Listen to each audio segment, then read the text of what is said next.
If you've ever Googled how to lose body fat and it's left you confused, this video is for you. Hello, I'm Charlie and I'm the co-founder of Potentia Coaching, and over the past 3 years we have helped transform over 500 people's lives.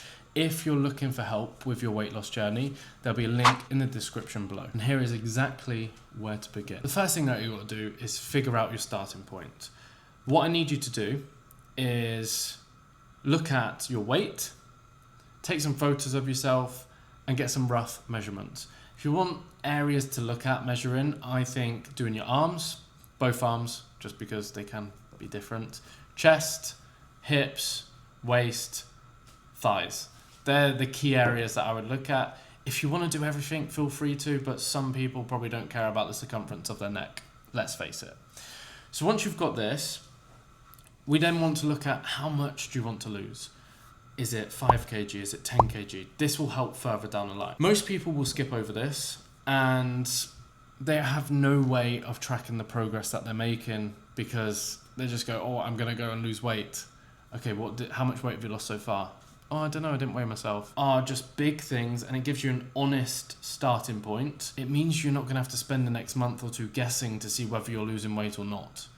You've got data, you've got that information, you can track your progress. The areas that I've told you to look at, being weight, photos, and measurements, will be the 3 core areas that you can mainly focus on to see how you're losing weight each month.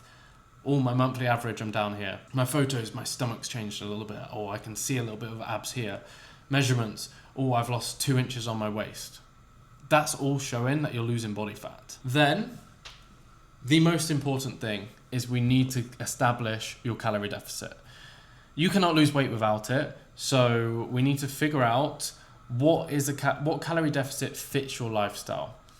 Some people probably don't want to be in as aggressive as other people because they might be a little bit more social. They might struggle when they're on lower calories. They might not want to lose weight as quick as well. Some people can go a little bit more aggressive because they are bigger, which means they can burn the fat a little bit quicker. Say they can go into a 600 to 700 calorie deficit rather than a 300 to 500.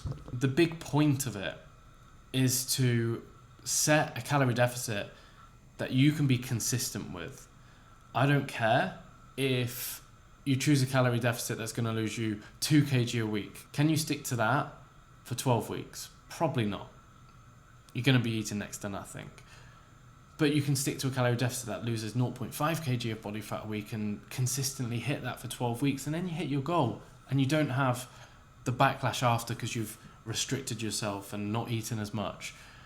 This will give you the most balance and the most control while still being able to enjoy your life, but also being able to lose weight sustainably. You also, once you've got your calorie deficit, you want to be tracking the food that you're consuming. I personally think it's the best tool to use. There's going to be so many coaches that say you can lose weight without tracking. You can lose weight without pulling up MyFitnessPal.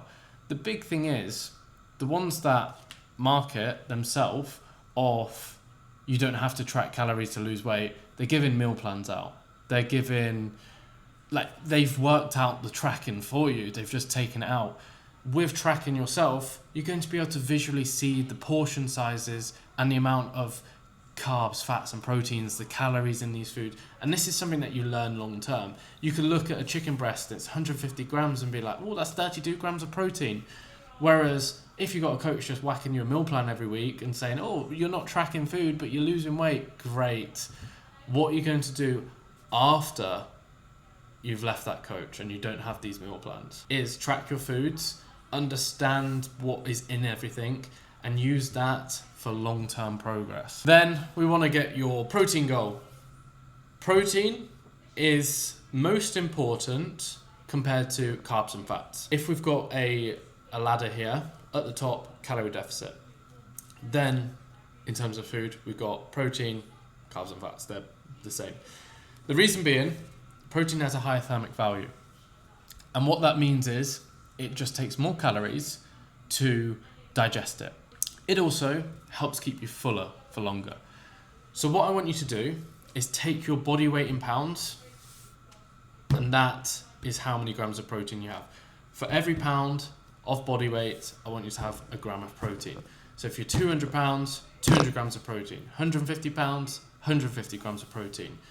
1 for 1, perfect. It will keep you satisfied, it'll keep you full, it'll maintain your muscle mass, but it also will help in terms of the calorie deficit because it's got a higher thermic value. Then you want to be resistance training, and I want you to just ignore cardio for a little bit. Take it to one side and just leave it away.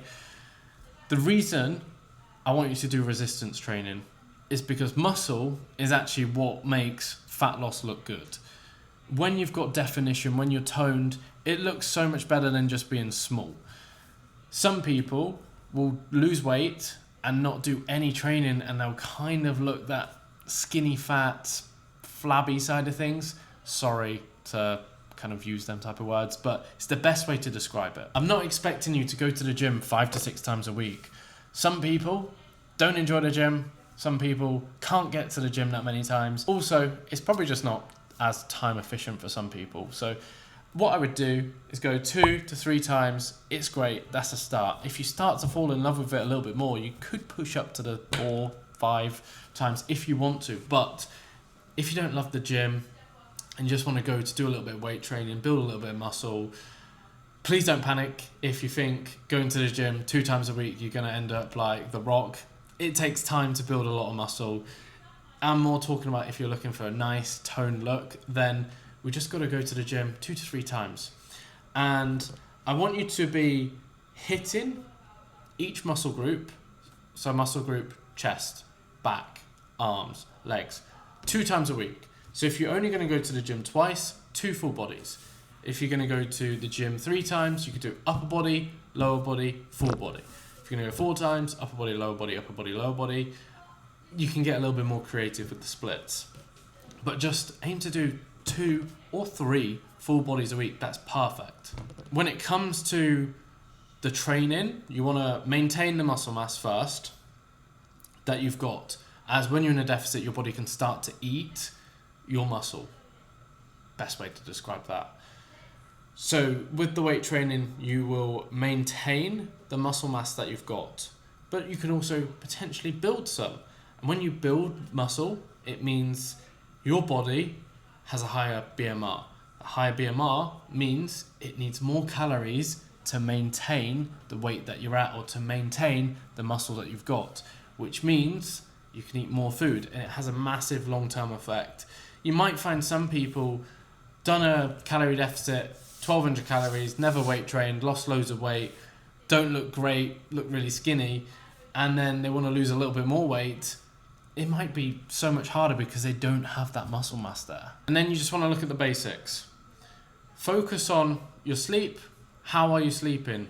If you're getting 7 to 8 hours a night, great. If not, try and fix it.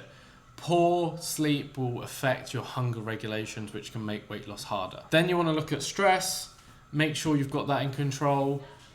It's hard sometimes, I know. Got a high stressful job or high stressful life, it means you can store body fat around the midsection. It's annoying.